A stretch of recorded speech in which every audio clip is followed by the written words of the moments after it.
Հունիսի 1-ին ներքին գործերի նախարարության փրկարար ծառայության շարահրապարակը մանուկների համար ուրախության եւ գունեղ տպավորությունների կենտրոնի էր վերածվել։ Տոնական միջոցառմանը երեխաները ոչ միայն զվարճանալու հնարավորություն ունեին, այլ նաեւ ինտերակտիվ եւ ճանաչողական ծրագրերի միջոցով բացահայտելու ոստիկանների, փրկարարների եւ պատասխանատու քաղաքացու առօրյան։ Մեկնարկն ազդարարեց ներքին գործերի նախարարության ոստիկանության նվագախումբը։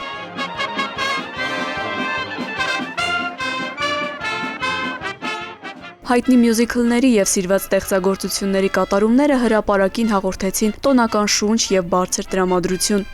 Ներքին գործերի նախարար Արփինե Սարգսյանը եւս ներկա էր տոնական միջոցառմանը։ Կիսելով երեխաների ուրախ տրամադրությունը, նախարար Սարգսյանը շրջեց հրապարակում, ծանոթացավ ինտերակտիվ գոտիներին, զրուցեց փոքրիկների հետ ու մասնակցեց նրանց համար կազմակերպված խաղերին ու հետաքրքիր ծրագրերին։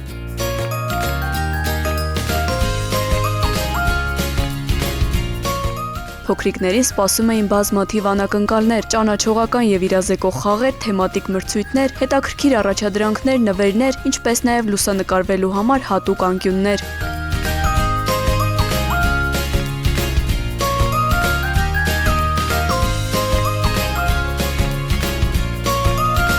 Փոքրիկ ոստիկան, փոքրիկ փրկարար եւ փոքրիկ քաղաքացի ինտերակտիվ գոտիներում երեխաները մասնակցում էին տարբեր ծրագրերի, իրենց գիտելիքներն ու հնարամտությունն էին փորձում թեմատիկ այլ կերպ ինտելեկտուալ խաղում։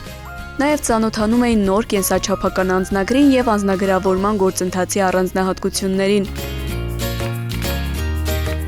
Իսկ տոնական տրամադրությունն ապահովում էին սիրված մուլտհերոսներն ու փորձառու խաղավարները, ինչպես նաև փրփուրե շոուն, ավազով նկարչությունը, ակվագրիմն ու բատուտը, գնացքով ուղևորությունը։